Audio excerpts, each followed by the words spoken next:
আমাদের ড্রাগন গাছে আবারও ফুল এসেছে, চলো দেখি। ফুলগুলোকে পলিথিন দিয়ে ঢেকে রেখেছিলাম যাতে বৃষ্টির জল না পড়ে। পলিথিনগুলো এখন কেন খুলছি দেখো।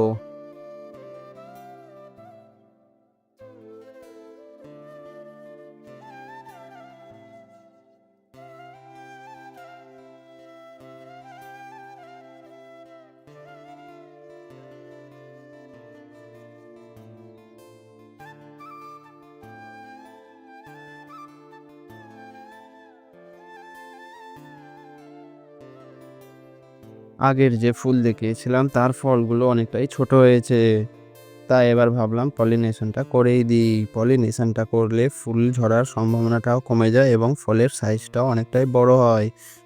কিভাবে করছি দেখে নাও। তোমাদের গাছে ফুল এলে এটা অবশ্যই করে নেবে, তাহলে তোমাদেরও ড্রাগন ফলগুলো বড় হবে।